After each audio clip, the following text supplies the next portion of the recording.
You'll please come to the microphone. We have somebody here now. If you would prefer to write it down, I'm happy to take written questions as well. So why don't we start with the first question? Do you want to identify yourself or not? I'd like to stay anonymous. We can see you. My name is Hilal. I'm a doctoral student at Texas A&M Commerce. I think I'm No, probably not. Okay. Is it better? Yes. Okay. So my name is Hilal. I'm a doctoral student at Texas A&M Commerce. I was wondering where it would fit in incidental learning, the fact that adult learners are more conscious of learning, and I'm thinking about I'm thinking of the like private language school context where students, no matter how much fun they have in the class, no matter how much they learn, at the end or during the breaks, they're always like, so what did we learn today? And then they go back and either they're like, we did nothing. You know, there's this conception in EFL settings, in my experience, that unless there's some serious grammar teaching going on, it's like the day was kind of sort of wasted. So I guess what I'm trying to ask is, if incidental learning is achieved, implicit teaching is achieved as best as the teacher can, and then hopefully implicit learning does too, but then the learner goes back, looks back and tries to figure out what actually they learned, would that still be incidental? It would be incidental at the time the learning took place, but it sounds like it could be a case of where instead of it resulting in implicit knowledge, it was raised to the level of consciousness during and or afterwards, and it would be a case where it didn't end up as implicit knowledge. As for the first part of your question, the idea about it not being, some people not taking it as serious grammar learning. I mean, I think that I fully understand that. A lot of people say if they haven't got a grammar book, then they can't be a serious class. But I think it's quite easy to show them that, in fact, they are learning. Well, the caveat is, because we have to show that this is working, right? But let's assume for the moment that we can show it, and some studies already are showing that you can learn that way. Then it's easy enough to show them that they are learning. For example, if you want, and if they like this kind of thing, you could give them a focus on forms, discrete point grammar test of the features that you've been teaching that way, or vocabulary test, or collocations test, to show them that they have now improved. So you could do that. But I always believe in telling students, especially adults, what you're going to do and why you're going to do it that way. I mean, they have a right to know. It's their time, their money. And if you bring them in onto the secret, so to speak, I find that they usually respond very well. I also find, having been a very experienced language teacher myself, that learners respond very, very well, very favorably to more communicatively oriented, and in my case, task-based programs, because they can tell the difference. If they're adults coming to you as early stage ESL learners, for example, in your case, they've probably tried this already several times back home from wherever they came from. They learned some English or didn't learn it in secondary school, in preparatoria, and then at university, and now they roll up in a private language school. So they know they need it, and they react often very negatively if they have served up to them the same lightly reheated stuff that they've failed to learn much from already 3 times. So I find it's the opposite, that, and that, by the way, is the reports in the literature on task-based evaluation of task-based language teaching from Korea, from China, from all sorts of places. One of the things that comes out strong is the positive teacher and learner reactions. Remember, in Flanders, which is the place where TBLT has been used most, then, of course, over 200 state schools and hundreds of teachers by 2006, and more by now. Many of the teachers who were initially resistant, because these were highly educated, highly trained, successful teachers under the other system. And of course, they're the kind of people who would say, well, why do we need to change? We're producing students at very high levels and so on. But one of the reasons why it was reported that a lot of them did not exactly convert, but accept the new approaches, was because they perceived the student enthusiasm for it. And it turns out that that's a common finding in TBLT evaluations in many different parts of the world. So what I'm saying in a nutshell is I take the point about learners having learned habits about how they expect to learn, but I think you can show that they're learning quite easily, whichever way you're actually doing it. You can show them that they're improving. And secondly, as I say, I think that in my experience and that of many other programs, adults usually respond very favorably to stuff because they can perceive the relevance, finally, of what they're learning to their actual communicative needs outside the classroom. You had mentioned, You're not supposed to ask me. I won't. Especially not hard ones. No. Okay, I think somebody else. Oh, okay, sorry. Go ahead. Thank you. Really enjoyed your presentation. Taught me how little I know. I just have a very simple question. Given the results of research on implicit and incidental learning of a second language, I wonder what the implications are for providing English instruction in the classroom for the millions of English learners immersed in an English-speaking society in the U.S. Is what your question driving at the fact that they're getting implicit learning outside the classroom, therefore they don't need it inside the classroom? No. No, that's not. I wonder what the real answer is. Not that I think that. Okay, because that often does come up. If they're in a second language environment, why not do lots of grammar inside the classroom because they're getting implicit stuff outside? Well, first thing is, of course, very often learners are living in linguistic ghettos and they're not getting much input outside, especially beginners. They can't engage with native speakers long enough to get much input.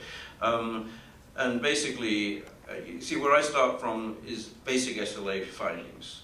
And I think, for example, there is overwhelming evidence of what Pitt Corder called a learner syllabus. It shows itself in developmental sequences, in so-called autonomous syntax, all sorts of things, all sorts of ways.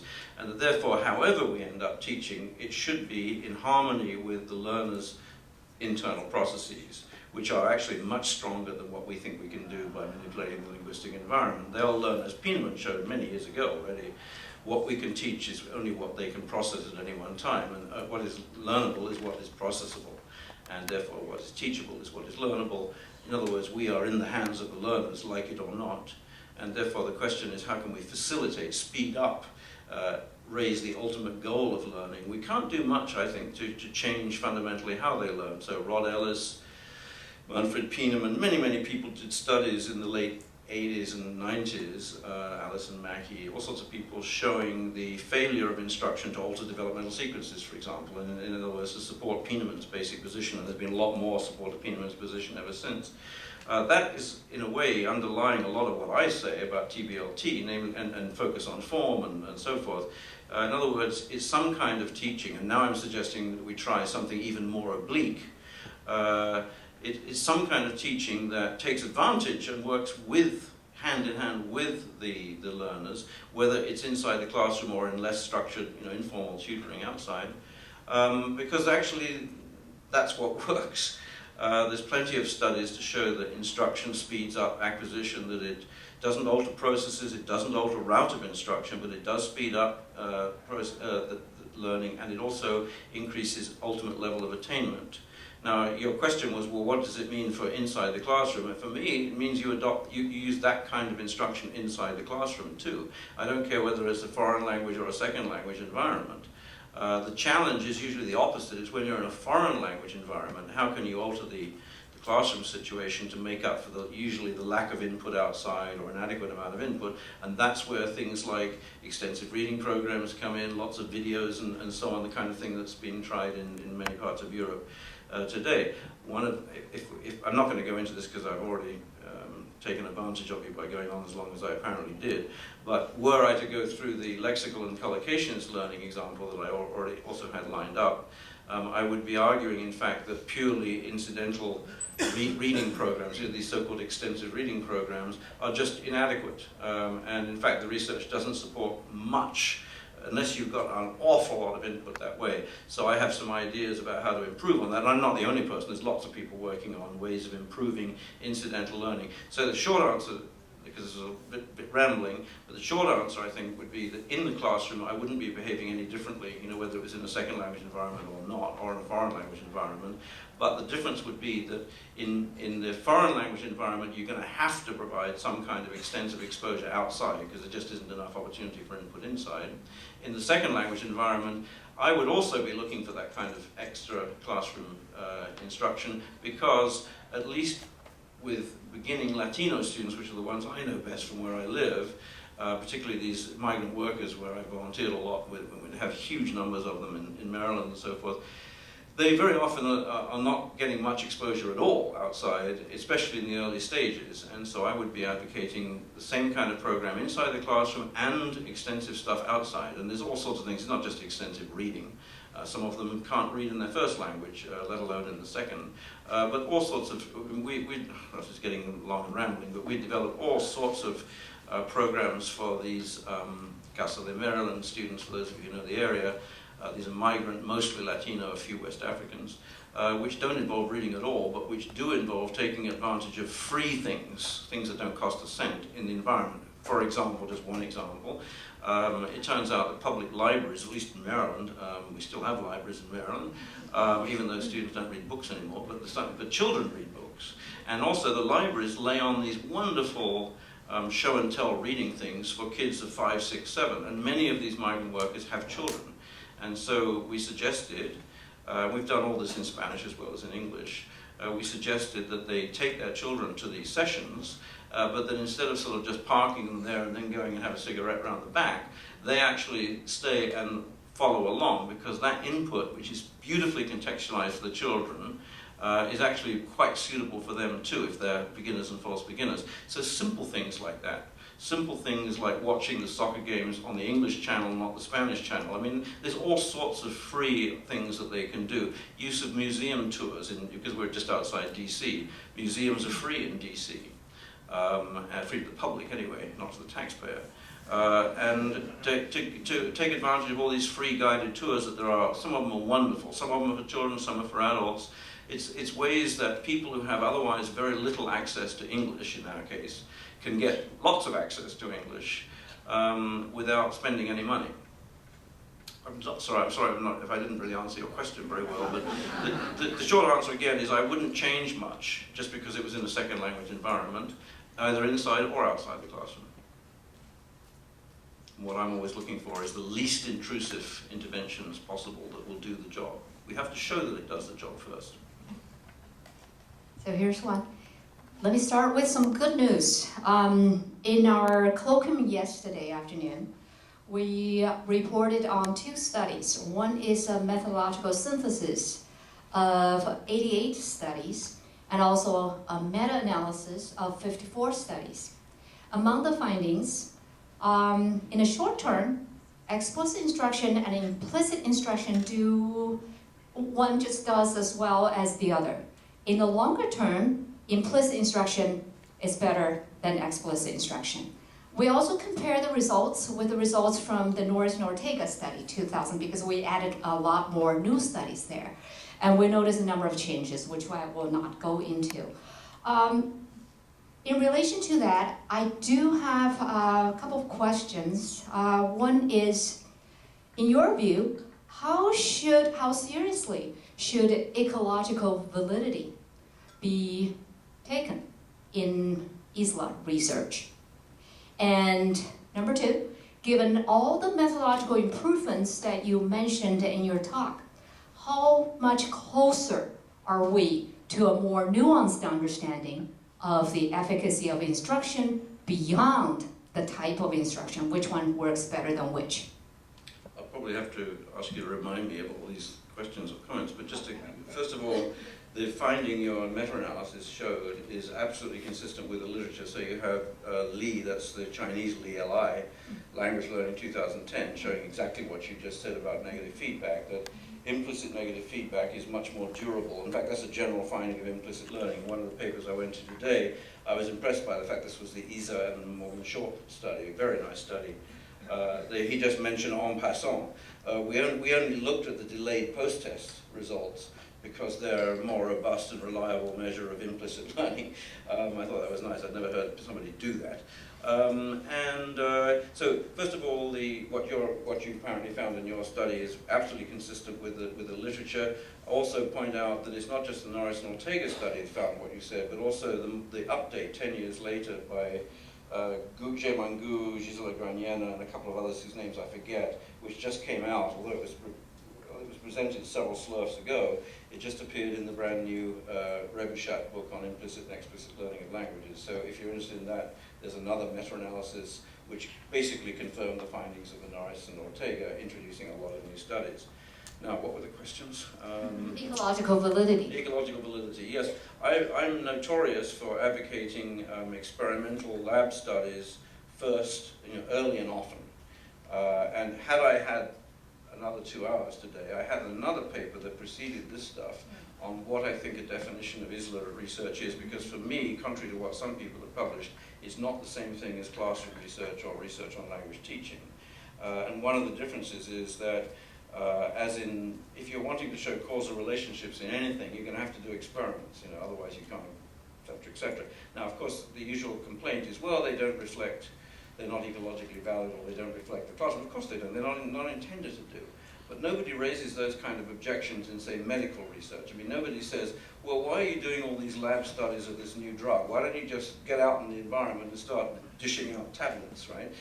We expect, in fact, serious and repeated testing of new medicines and so forth before they are unleashed on the unsuspecting public. Why not in our field? In other words, I've always advocated for pairs of studies. This is the ideal. But always the lab study first. And usually we're not talking about one study, but lab study or studies before we go in and endanger learners in the classroom. I'm very against, for example, the fact that CLIL research, CLIL studies in Europe was introduced into, and is still spreading in all sorts of parts of the world with no research to back it up. I mean, CLIL has been going for 30 years, but most research, and there isn't much, it's mostly just descriptive studies, only really started a few years ago. There's a wonderful new German study, by the way, if people are interested in this, in 2016. I can't remember the journal now. It's not a SLA journal, it's a psych journal. That's the first serious study evaluating CLIL I've seen. It was done on history lessons over a year in lots of German schools. And what do they find? They found, well, I'm getting into a different topic, but they show, among other things, how little effect there has been on the content learning, despite the fact that 50% more time is devoted to the history in this German programs than in the regular curriculum, because of course it's they're having to add time just to keep pace with what's been going on in the regular classroom. It's stunning to me that CLIL was introduced without any research to back it up at all. In other words, it unleashed it on, I believe, now tens of millions of people in many countries in the world, because it's now in the Middle East, it's in East Asia, it's all over the place. And the few studies that have been published, as you know, I'm sure, have been very badly criticized, because of basic threats to internal validity and so forth. Some of it you can excuse the people for because it's difficult to do research in school settings without, you can't just say, well, on Monday we're going to randomly assign the 5th grade to these, you can't do that. So people do use intact classes, etc., etc. But even then there have been some real problems with things like instrumentation and so forth. The German study, which I should be able to just retrieve the reference for, is Bettina here? Do you remember the name of the 2016? Anyway, if anyone's interested, you email me and I can get it. It's a terrific study. Big sample size, beautifully controlled, sophisticated statistical analyses to deal with all the covariates and so forth. And then, for the first time, I think, somebody has really shown what CLIL isn't and isn't achieving, at least in one context, at the secondary school level, I mean, with all the usual caveats and so forth, but we need lots more studies like that. And I advocate that we do those first. So the ecological validity thing, I think, really comes later on. I don't care, for example, if some of these conditions that I've talked about don't translate very easily right away into the classroom, because in no other field do we demand that of people doing the basic research. It isn't research, for me, is not the same thing as doing research on language teaching. So, it has implication. I think that delineation of the scope of the ISLA research is very helpful. that would you, given what's happening right now in the field, particularly the publication of that 2016 paper in the Modern Language Journal, the Douglas Fir document, do you think it's time to also open perhaps another avenue of research, another subfield, something like applied SLA? That's a naughty question. You know the answer to that.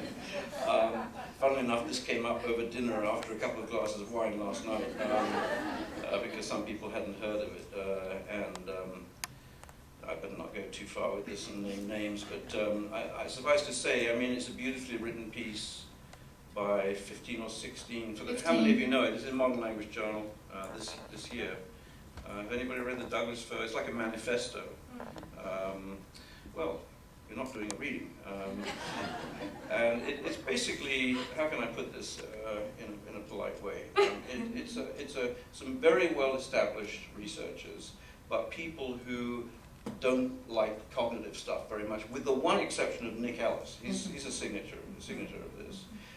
And they prefer research in different paradigms, whether it's relative stuff, postmodernist stuff, work on language and identity, important topics, but not the same kind of stuff that's been in evidence at this conference. I've seen not one paper of that kind. And these people are arguing, as has been done before, that the whole field should basically reorient itself and do this kind of stuff. Whereas my attitude is live and let live. If these people want to do that stuff, just fine. But why do they have to keep saying that everything in the field so far is wrong? I mean, this I have some issues with that as well, particularly with the use of terms like a reimagined SLA or new SLA or calling for a reversal of the current course. I have issues with that too. But I'm also wondering, perhaps, just like you said, you know, we do our stuff and they do their stuff, and I think to invoke some words used by Nick Ellis, some kind of a division of labor, right?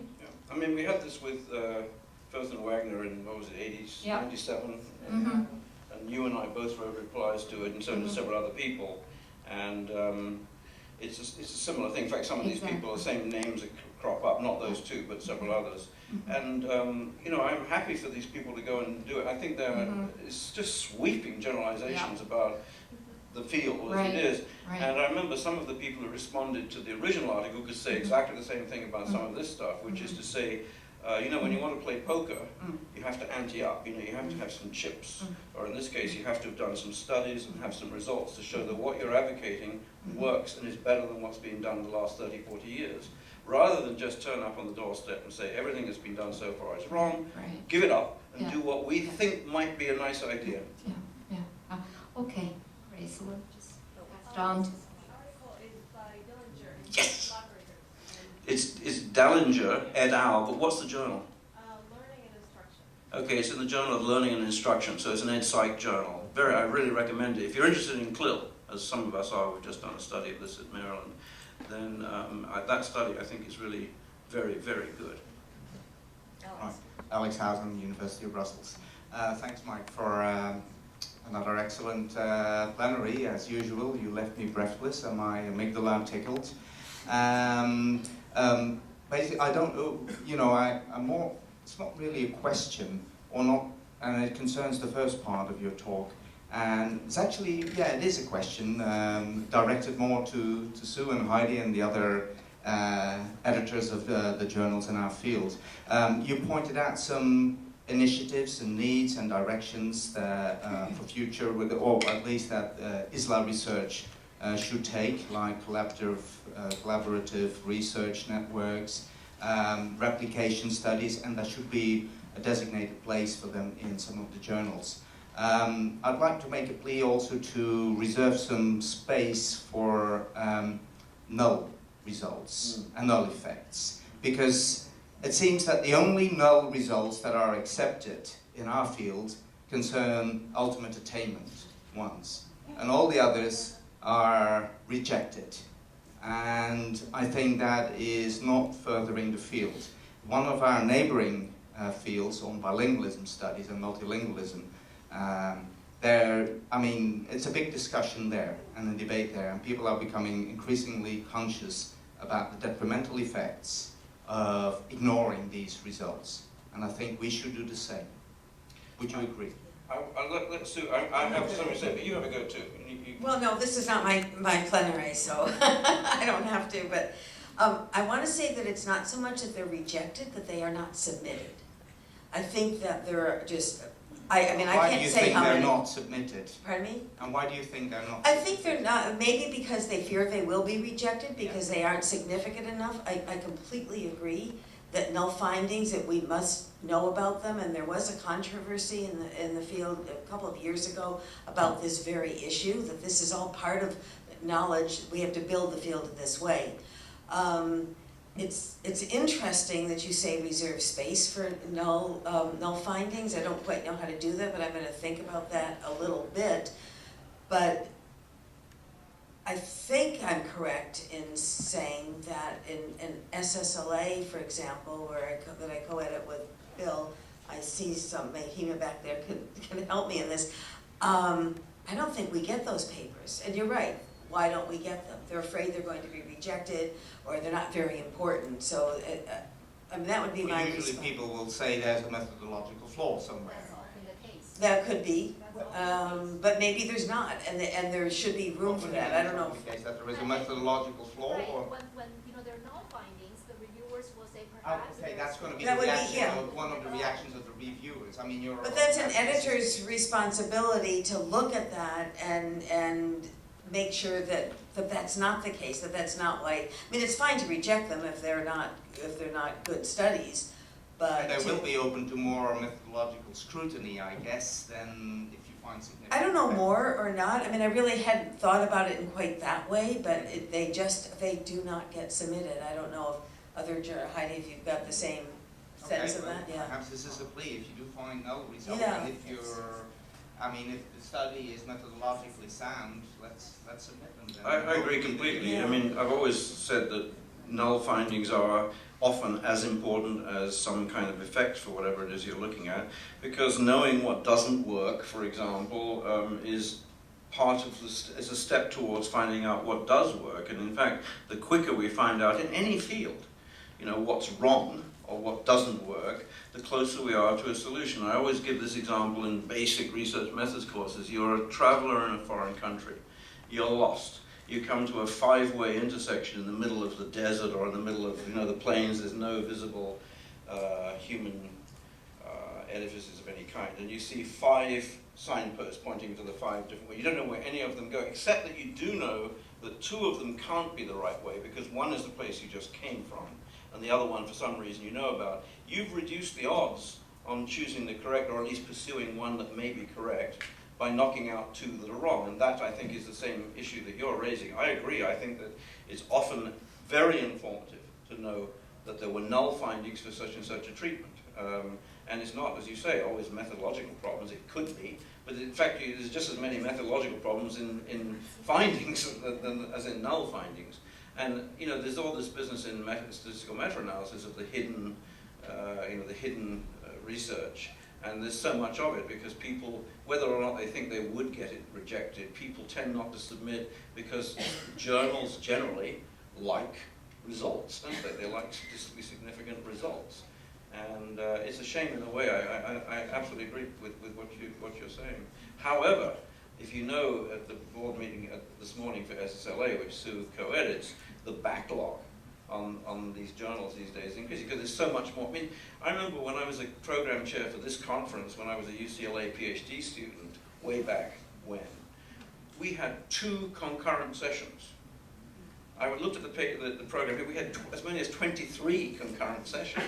I mean, the amount of research that's coming out, not just in journals which are established in our field, but are now appearing. I mean, Granier et al., for example, they have studies in bilingualism, language and cognition, which are classroom studies. They're negative feedback, ATI studies. And that's true of lots of the neighboring disciplines. You're seeing this research pop up all over the place, beginning to get into cognitive science journals too. So there's so much more research.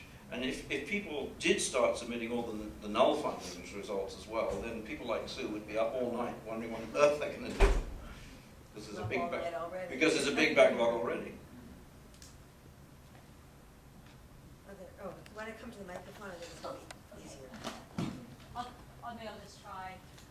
Can you hear her back there? What do you think about video games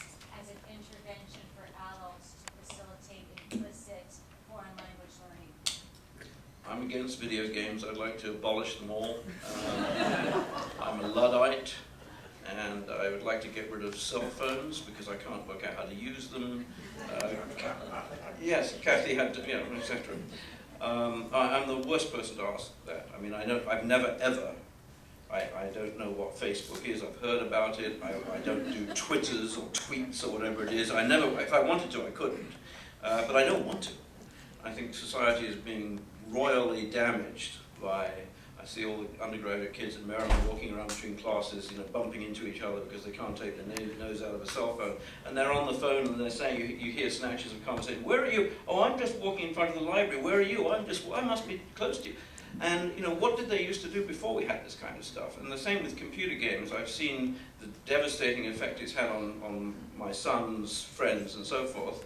They're smart, but they spend an awful lot of time doing these wretched games, and they're not reading like we did. They're not going to the theater. They're not watching modern cinema, etc., etc. They're being. I think it's very harmful. Now, can you learn implicitly that way? I don't know. I've never played one. Okay, first of all, I'm glad I got your impression, but I think video games, for other people in the audience, could be a way that would really fulfill a lot of the things that you talked about, because learners are pursuing the goal of doing a task, and then language is learning basically. That sounds good. When you went to the task part of it, it sounds interesting. Like the task could be a dating, dating someone, like a dating video game. China has a number of video games for children to learn. Should ask that question to Ron Leo. Ron Leo? Yeah. So I'm sorry I can't give a serious answer to it, but there's bound to be lots of techies here who can say something, and please feel free to respond. Is there anyone else who wants to answer that question? No, but you want to ask Luis Terezo, so no one but me. Luis Terezo. Luis Terezo has a study right now with exactly that. Luis Terezo. There you are, you see, there's somebody always doing a PhD on whatever it is. Look at the research of Jan. Oh, Miriam, do you want to just go to the mic? Thanks. Oh, where is the mic? Oh, sorry, Heidi, I didn't. It's okay. Give it to Miriam. Look at the research of Jan Plas, P-L-A-S-S, who specializes in looking at video games and language learning. It seems like under the correct conditions, it can be very helpful. But I'm with Mike on the social implications.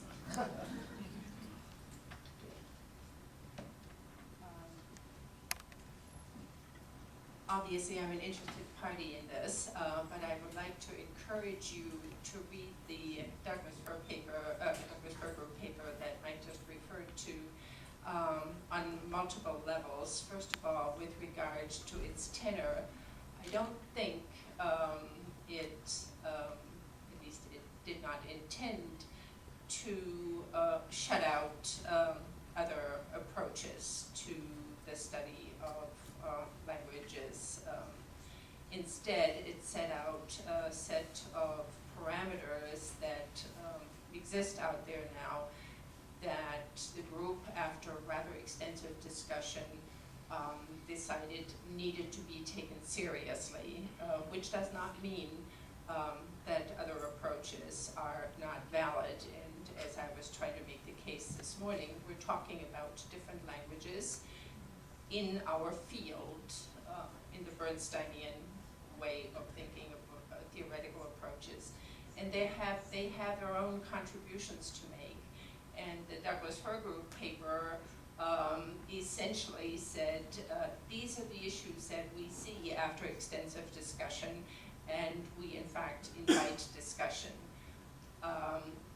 For that kind of document then to be interpreted as running its own agenda, I don't think is quite an appropriate characterization. So I would like to invite all of you to have your own reading of that, because the issues that are being raised there with regard to multilingualism across the lifespan, epistemological issues, ontological issues with regard to the nature of language learning as not being completely exhausted by essentially cognitive and psycholinguistic approaches. think there is a significant validity to that, which is not to say that the other ways of studying the phenomenon do not have their own validity. So I would like to make that plea. Why the need for a manifesto? It's not a manifesto. It's a framework. See, that's an interpretation that is already way beyond what the group actually presented. It presented a framework within which issues in contemporary language learning in a multilingual environment with migration, all of the very things that you mentioned with technology and the like, ask us to stretch our ways of thinking of the notion of language and language learning that I think do quite decidedly go beyond a psycholinguistic approach. Absolutely. No question about that. And that is all that was said. What's the name of the paper? Just Mr. Doug, well, Heidi published it. It's the 100th anniversary issue of the MOJ, which of course is this year. This is the special issue that came out as 100S of the journal. So it was published in January. All you need to do is go on the journal website, and it's right there. And that's the initial paper, but then there's an additional set of 10 papers that literally look across the spectrum of issues, from the kinds of learning goals that are appropriate now. So you have people like Terry Wiley and policy issues, Terry Wiley and Ophelia Garcia looking at things. What kinds of learning goals are appropriate in a multilingual society where people across their lifespan have very different needs, very kinds of things you mentioned, functional needs. What are we doing to support that? What kind of classroom instruction do we need? Very critical look. All of those papers have their own rather critical spins on it. I don't think there was much whitewashing going on there. All the way to new ways of doing assessment that recognize and new methodologies. In other words, it's across the spectrum of issues. It was an attempt to be prospective rather than retrospective on these things, and open discussion is appropriate. So I am hoping and I'm encouraging some reaction to that. I think it's good to all around if these kind of things get a larger discussion. I would just hope that that larger discussion is in fact an open-minded one that sees that people were seriously grappling with issues and don't necessarily have an answer for them. Okay, thank you. I do have the citation of that paper, if I can just, 1 minute. The Douglas Fir Group 2016, the title of the paper is a transdisciplinary framework for SLA in a multilingual world. The Modern Language Journal 100, pages 19 to 47. Okay, thanks, Johan. Do we have maybe time for one? Okay, we have right there. Thanks. Hello. I feel like a little ant speaking to giants right now. I'm an MA student here at Teachers College. We're both not that tall. But, you know, from this perspective, I was a teacher, an ESL teacher, and this is something that I've been grappling with throughout my career and even right now, where I noticed that the ISLA researchers are in a silo, and then what is actually teachers learn all these practices and all these best theories on how students can acquire languages, and then they graduate and then they get into the education system where I'm not sure about the US, but where I come from and in many parts of the world, where teachers and students are evaluated with high stakes testing So, and it sort of, for high stakes testing, if you want to do well, explicit teaching is the shortest cut to it. So I'm wondering what your thoughts are on that. And I'm also wondering if there are any case studies where CLIL or focus on form and all that has really helped, compromise and merge both worlds and all the needs. In the book I did last year, I had a whole discussion of this very issue. And first of all, there's no argument, you're absolutely right, that there are societies where the high school leaving English exam, for example, is really a glorified IQ test and is used not to test whether they have functional command of English, but whether they're smart enough to go into this or that university. Japan is an example. There are others. And I don't think there's any doubt also that what you said is correct, which is that if you want to pass the exam, the quickest route is some kind of cramming for that exam. It's not really a test of your English ability, and the proof of the pudding is that people who pass the exam can't order a hamburger in a restaurant, when they get off the plane. And of course some of them don't want to anyway, but the point I'm trying to make is that I think you're right, that if people have no real functional need for English, but some language-like behavior, which is what I call this kind of thing, then explicit instruction may be good for it. But again, I stress that although we hear about these examples all the time, and they're real, the vast majority of the world's people, especially adults, who are learning language, they're not high school students, for example, but who are very often involuntary learners. They're doing it because they're told they have to do English, just like math and physics.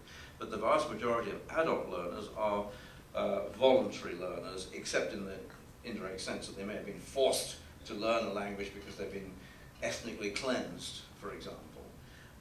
And those people, because they're having to migrate to another country because of climate change or war or whatever, I mean, they really do need to learn to speak the language and survive in that new culture as fast as possible. And they have concrete tasks that they have to do in the target language.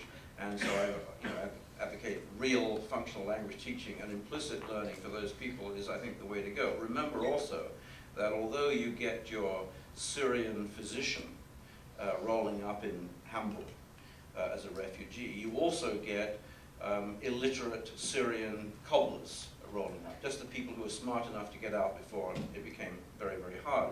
Those people obviously have not just different needs, because they're going to try to do different things in Germany or Sweden, but they also very often have different learning styles, different learning potential, and so forth. And so explicit learning, and I've seen this with these Central American refugees that not refugees, migrant workers that I do quite a lot of work with some of the Maryland and Georgetown students.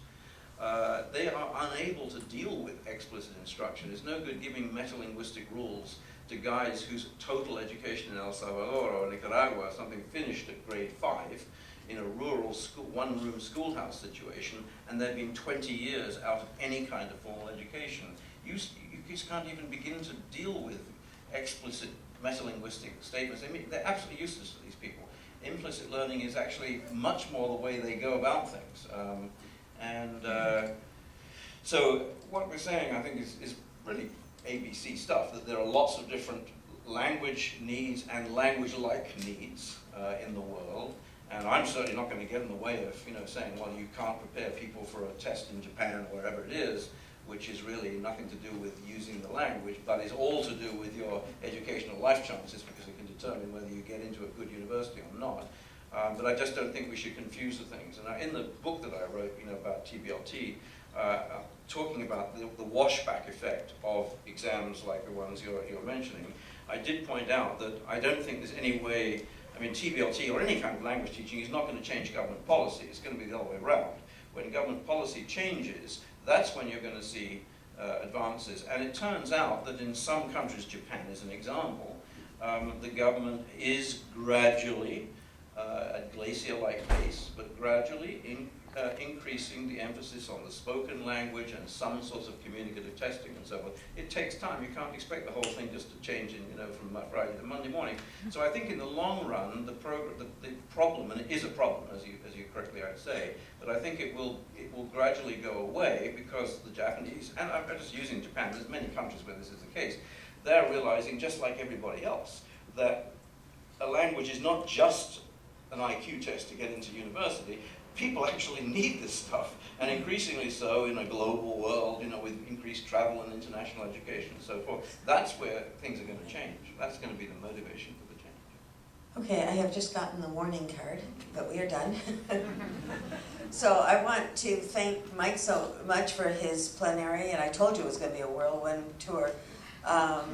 And thank you all for staying till this late hour, and thank the organizers for the conference.